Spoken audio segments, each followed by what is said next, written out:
Vamos ahora a leer la palabra del Señor en el Salmo número 16, el Salmo número 16.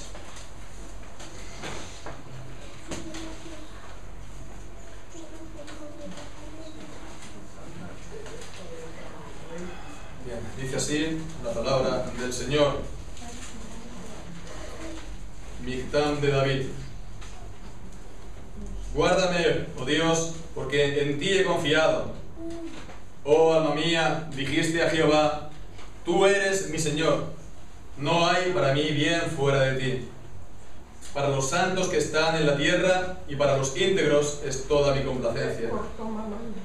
Se multiplicarán los dolores de aquellos que sirven diligentes a otro Dios. No ofreceré yo sus libaciones de sangre, ni en mis labios tomaré sus nombres. Jehová es la porción de mi herencia y de mi copa. Tú sustentas mi suerte. Las cuerdas me cayeron en lugares deleitosos, y es hermosa la heredad que me ha tocado. Bendeciré a Jehová que me aconseja. Aún en las noches me enseña mi conciencia. A Jehová he puesto siempre delante de mí. Porque está a mi diestra, no seré conmovido. Se alegró por tanto mi corazón, y se gozó mi alma. Mi carne también reposará confiadamente, porque no dejarás mi alma en el Seol, ni permitirás que tu santo vea corrupción. Y mostrarás la senda de la vida. En tu presencia hay plenitud de gozo, delicias a tu diestra para siempre. Amén. Hace un par de semanas estábamos considerando el Salmo número 14 y lo estamos tratando, lo que nos dice acerca del ateísmo. Dice, el necio en su corazón no hay Dios. Estamos diciendo, para empezar, que el ateísmo es la religión oficial en nuestros países, en Occidente, aunque no se presente de esta manera, ¿verdad? Y bien, esto mismo, que sea la religión oficial, pues tiene una serie de consecuencias tremendas, no solamente en la vida de las personas y en la vida de las naciones, ¿no? También incluso a un nivel cultural, ¿no? En el plano de la cultura, del pensamiento, ha habido también unos cambios muy radicales. Y eso, entonces el ateísmo contemporáneo es lo que hace que nuestra cultura, la cultura de hoy, de los dos últimos siglos, haya, por así decirlo, cortado amarras con el pasado, ¿no? El pasado, desde la antigüedad clásica hasta todos los siglos también de herencia, ¿no? O del cristianismo. Entonces así la cultura contemporánea se anda a la deriva, ¿no? Cortada de la matriz del pensamiento de tantos siglos, está, pues eso, flotando un poco en el vacío. Y voy a explicar esto por medio de un ejemplo concreto. Uno de los temas clásicos en el pensamiento occidental, ya en la filosofía griega, pero bueno, que ha perdurado a lo largo del tiempo hasta prácticamente el siglo XVII, XVIII. Uno de los temas clásicos es todo lo que se ha dicho acerca del soberano bien. El soberano bien. No sé si hemos escuchado alguna vez esta expresión, el soberano bien o el sumo bien. Esta expresión también existe en latín, el sumo bien, pero normalmente en castellano se conoce por soberano bien. Pues el soberano bien, la idea es que existe un fin supremo para el hombre, y de este fin supremo depende la felicidad verdadera del hombre. Y fijémonos, las dos cosas están muy relacionadas entre sí, porque si no tienes el soberano bien verdadero, tampoco podrás tener la verdadera felicidad en esta vida. Bien, pues hemos escuchado eso, algo de esto recientemente. He leído esto en la prensa, os enseña esto en los colegios, en los institutos, en las clases, por ejemplo, de ética. Pues creo que seguramente no. Hoy en día esta misma expresión ya prácticamente nadie la conoce, solamente pues aquellos que a lo mejor pues están mirando literatura antigua. Entonces la filosofía atea no solamente niega que haya un Dios, niega muchas más cosas. La filosofía atea también niega que pueda haber felicidad. La filosofía atea es pesimista. Freud mismo era pesimista, niega la felicidad del hombre. Y por lo tanto, también niega que haya un soberano bien para las personas. Entonces, por supuesto, como es así, que cada uno haga lo que quiera, ¿no? Y nadie es quien para juzgarle a los demás.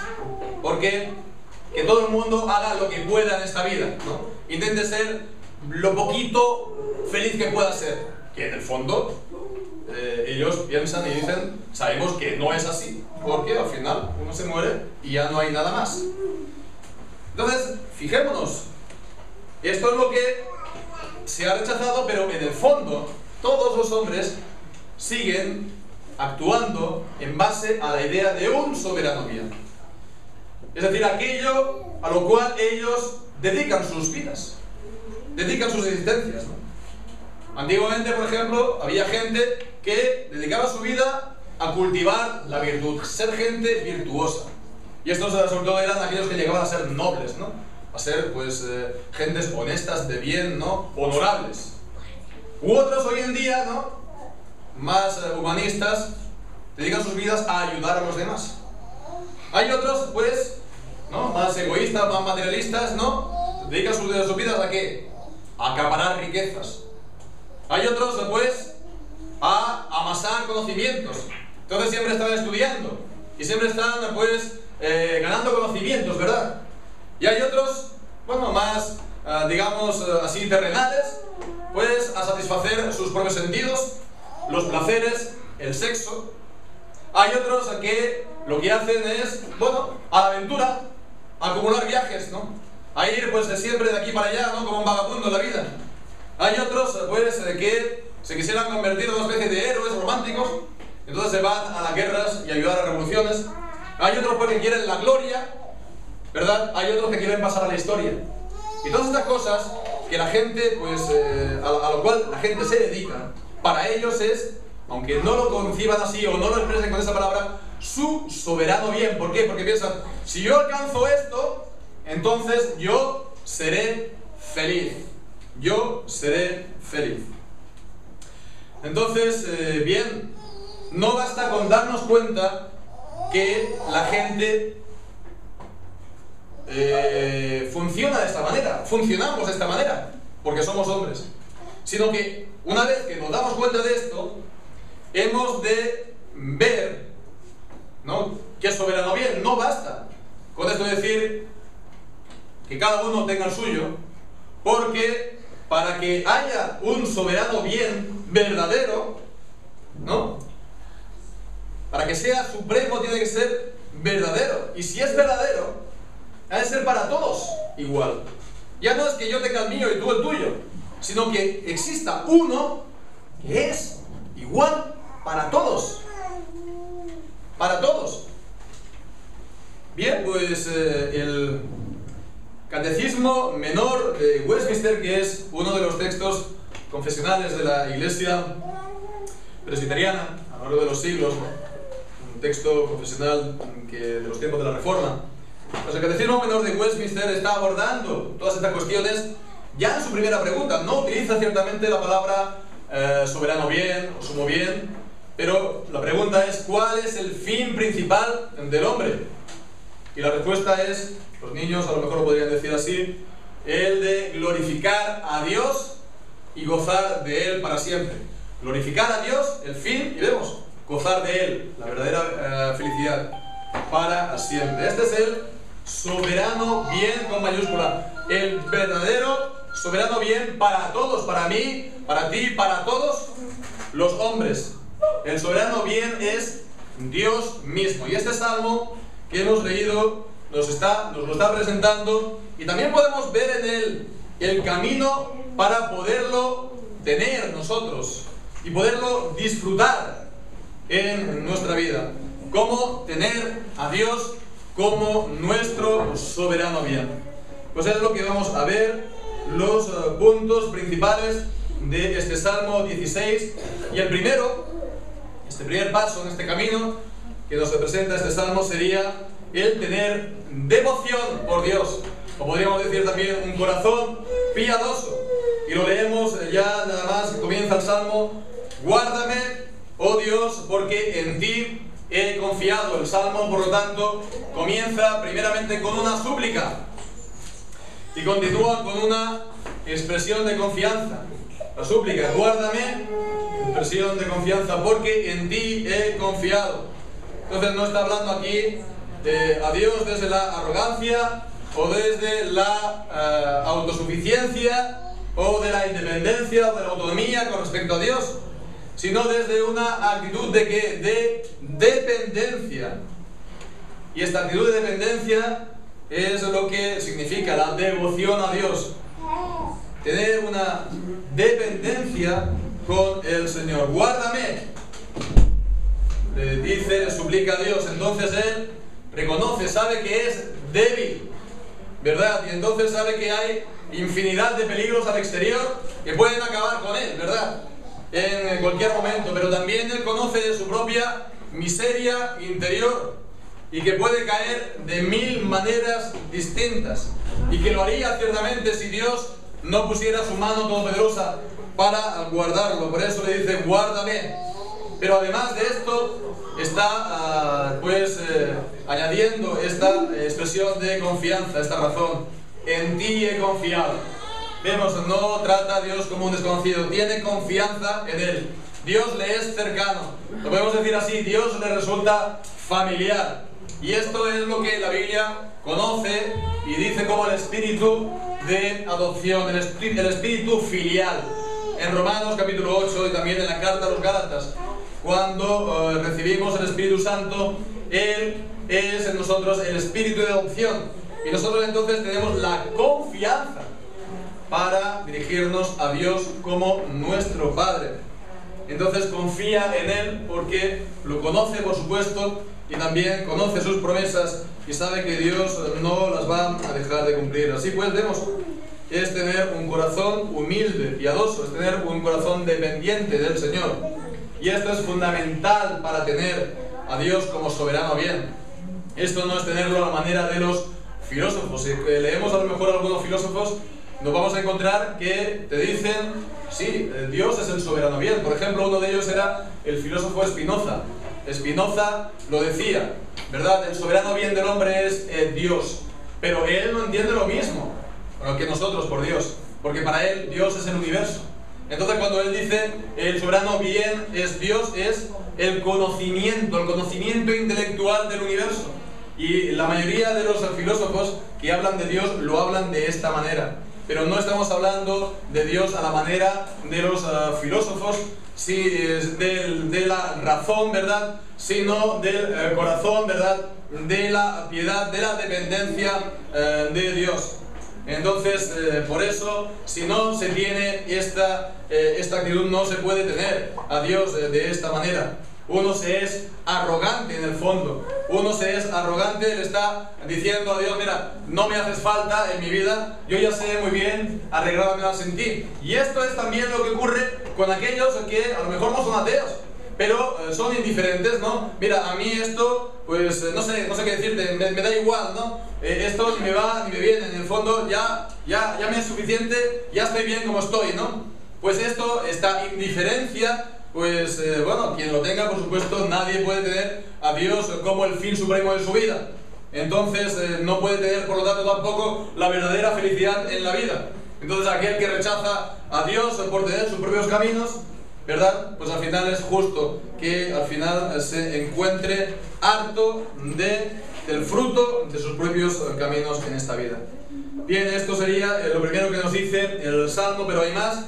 En segundo lugar, vemos que está la confesión de un Dios soberano, confesar el Dios soberano.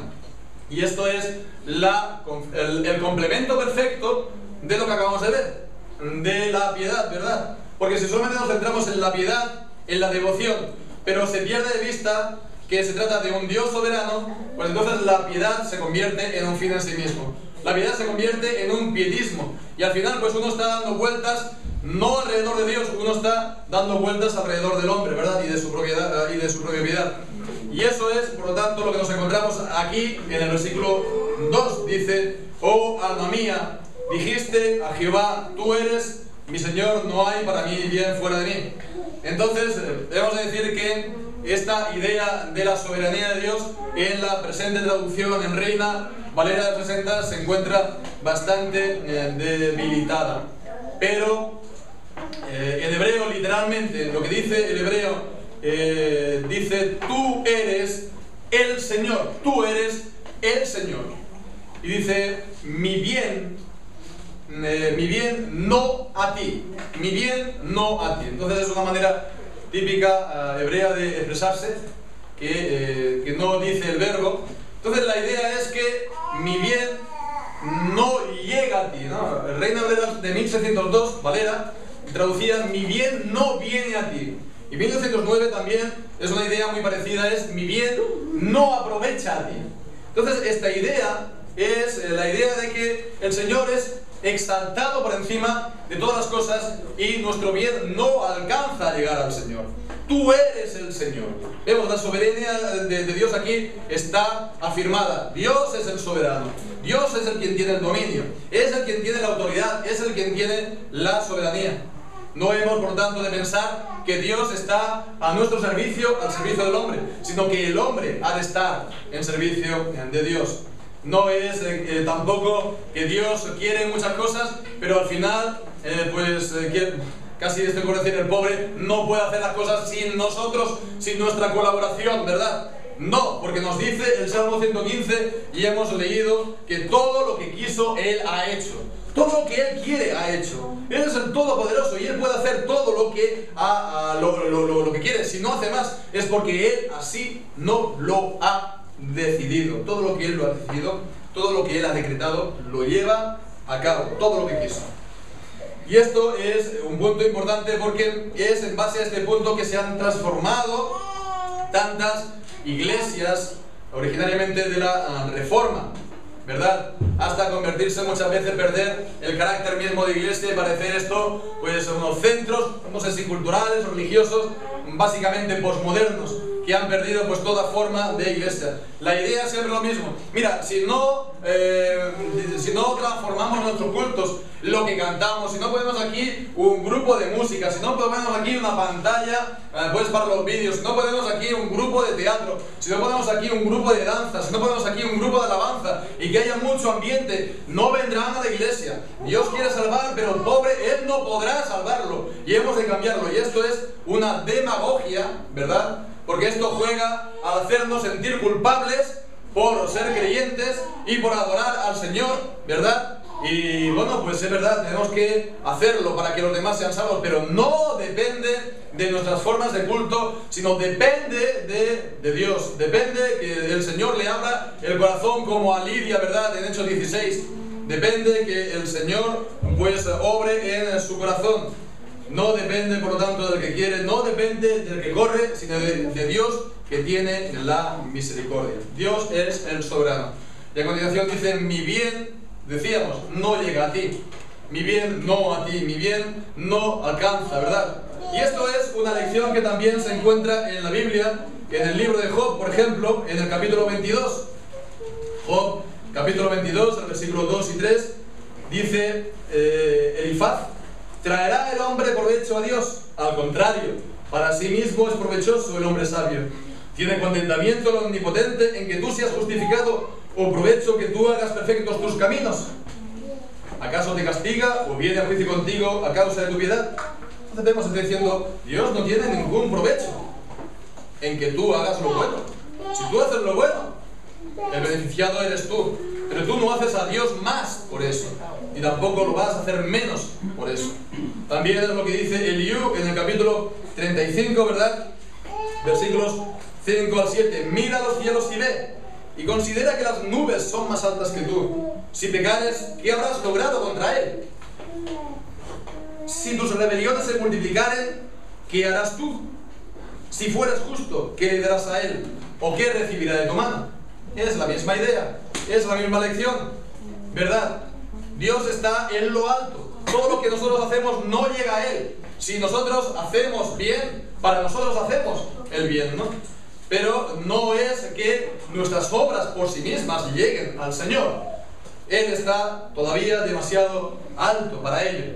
Y esto es también algo importantísimo, porque olvidarlo esto es la tragedia del mérito, ¿verdad? Yo lo que hago, pues, es un mérito para con Dios.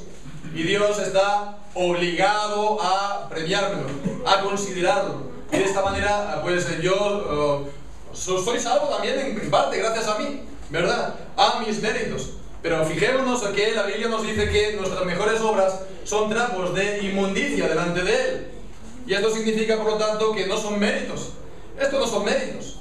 Esto lo dice en Isaías, ¿verdad? No son méritos, entonces lo recibe, lo premia, porque el Señor también promete el premio a las buenas obras. ¿Por qué? Por su gracia y misericordia. Porque no considera los defectos, los pecados incluso que pueden haber en medio, y los recibe, pues, por su gracia.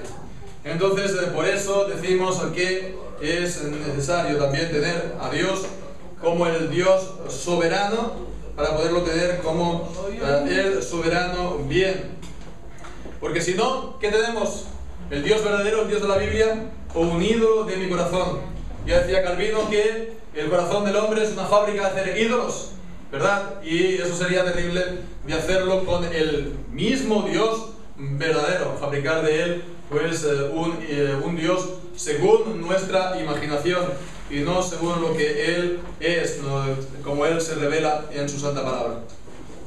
En tercer lugar, para tener a Dios como soberano bien en nuestra vida, hemos de ver, aquí el Salmo nos dice, tener el compromiso con la fidelidad a Dios. Compromiso con la fidelidad a Dios, primeramente con los santos de Dios. Dice versículo 3, para los santos que están en la tierra y para los íntegros es toda mi complacencia. No se puede tener uno a Dios de esta manera solamente como soberano bien a título individual. No se puede tener de una manera individualista, sin contar con su pueblo, sin contar con la iglesia.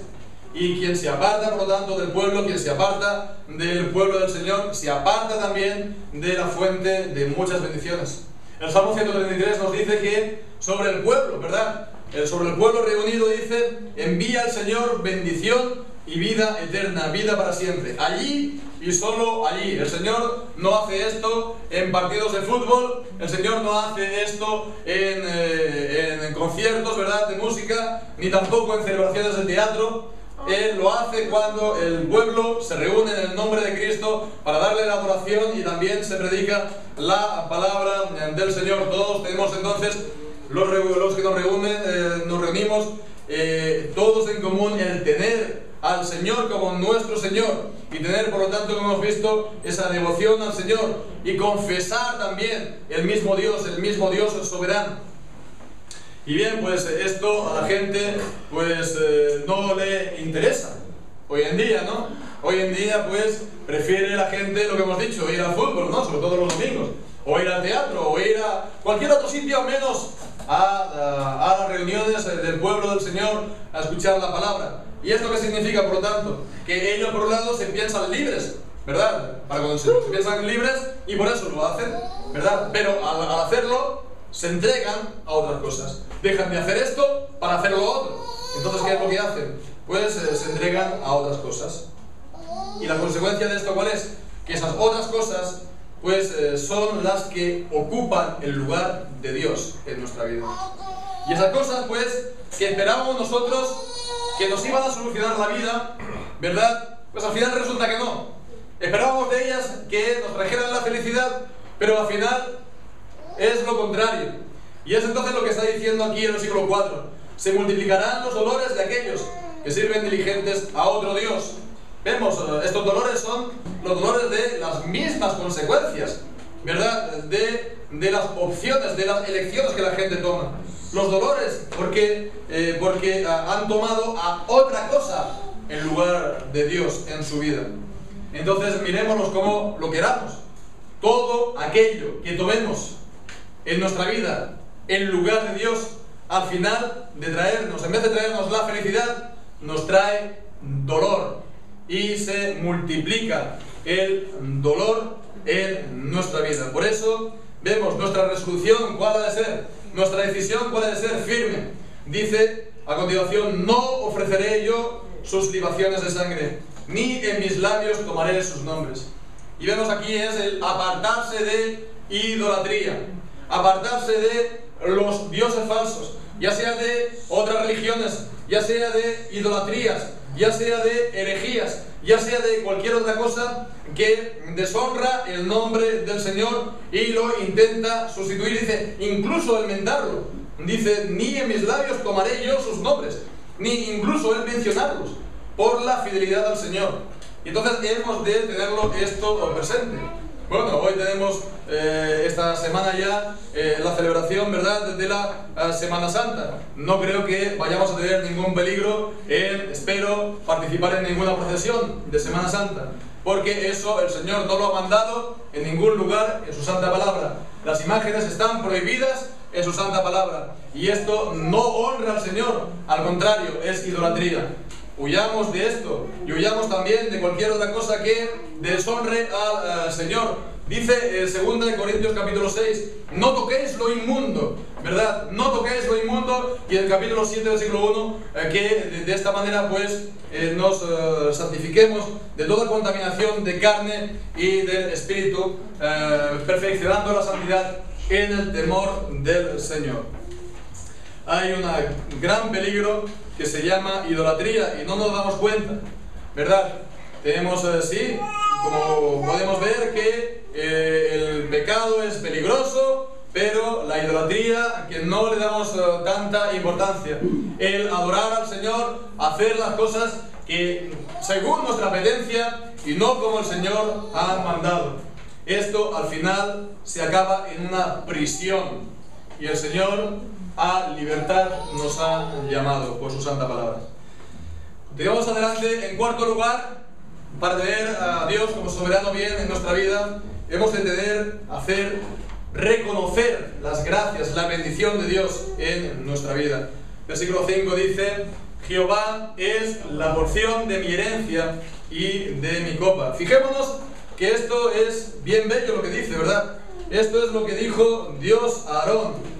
En Números, capítulo 18, versículo 20, Números 18, versículo 20, Dios dijo a Aarón: de la tierra de ellos no tendrás a Aarón, ni entre ellos tendrás parte. Yo soy tu parte y tu heredad en medio de los hijos de Israel. Dios mismo su parte, se lo dijo a Aarón. Y esto entonces es lo mismo también para todo hijo de Dios, porque somos reyes y sacerdotes, somos nación santa.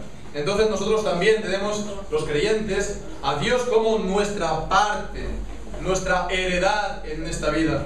Y fijémonos que le dijo a Aarón: tú no tendrás parte ni heredad.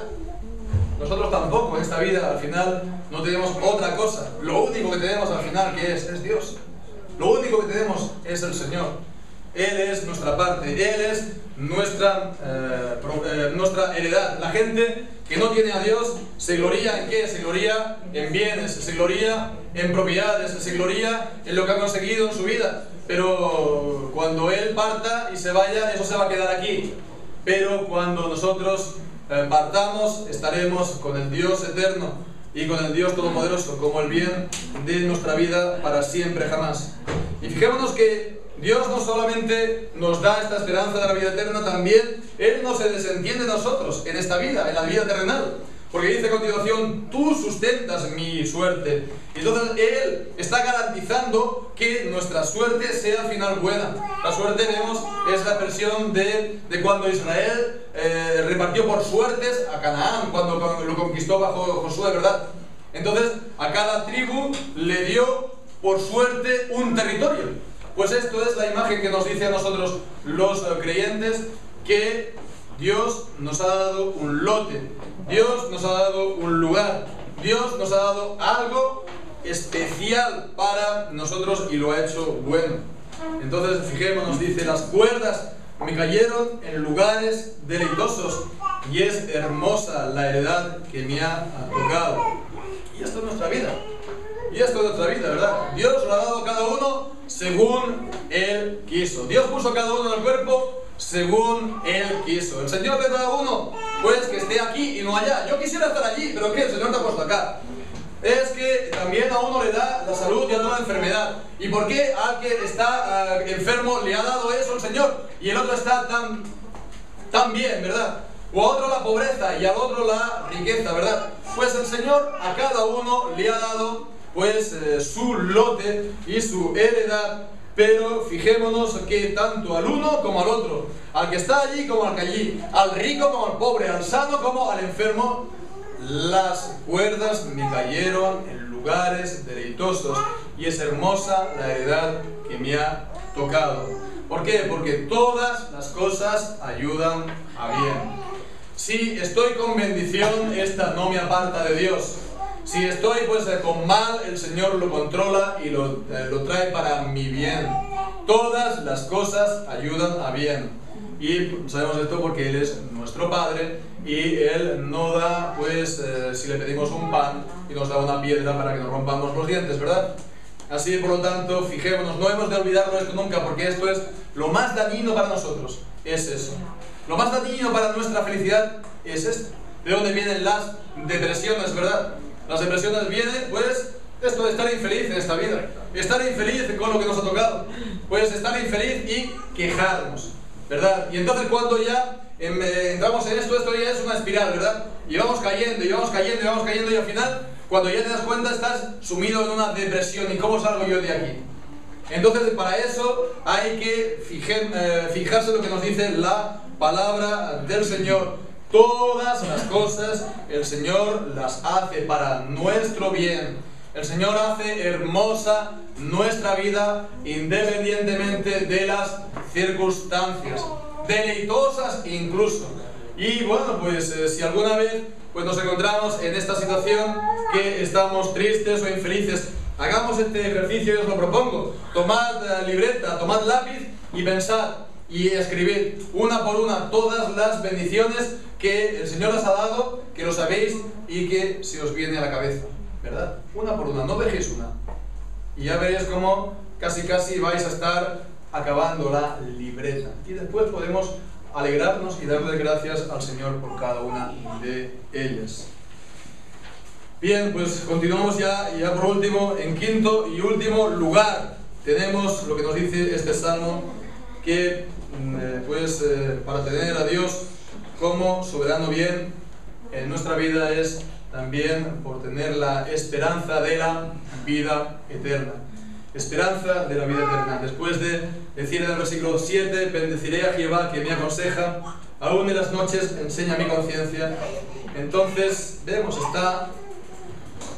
después de decir esto, las cosas de esta vida, está elevando un poco la mirada, ¿verdad? Y poniendo las cosas en la mirada, en las cosas celestiales, ¿no? Como dice Colosenses capítulo 3. Y entonces, da esta palabra, versículo 8, a Jehová he puesto siempre delante de mí, porque está a mi diestra, no seré conmovido. Se alegró por tanto mi corazón y se gozó mi alma. Mi carne también reposará confiadamente, porque no dejarás mi alma en el Seol, ni permitirás que tu santo vea corrupción. Y esta palabra, y particularmente el versículo 10, es una profecía de nuestro Señor Jesucristo, cuando dice, no dejarás mi alma en el Seol, ni permitirás que tu santo vea corrupción. Y el apóstol Pedro la citó en el capítulo 2 de Hechos, en el sermón de Pentecostés. Y bien, pues la palabra aquí, Seol, está sin traducir, pero tiene el significado de sepulcro, como muchas otras veces está también traducido en la Biblia. Y entonces se nos está diciendo que el alma de Cristo, pues no se quedó en el sepulcro. Por cierto, el viernes estuvimos comentando y debatiendo acerca de qué ocurrió con la alma de Cristo al morir, ¿verdad? Y bien, estamos debatiendo, es una cuestión complicada, ¿verdad? Pero acordémonos lo que nos dice la palabra de Dios, ¿no? Cuando Cristo murió, ¿qué dijo? Padre, ¿no? En tus manos encomiendo mi espíritu. ¿Y qué dijo también al ladrón en la cruz, ¿no? De cierto te digo que hoy estarás conmigo en el paraíso, no como dicen los testigos de Jehová, de cierto te digo hoy que estarás conmigo en el paraíso, sino de cierto te digo que hoy estarás en el paraíso. Me parece un lío, pero no lo es.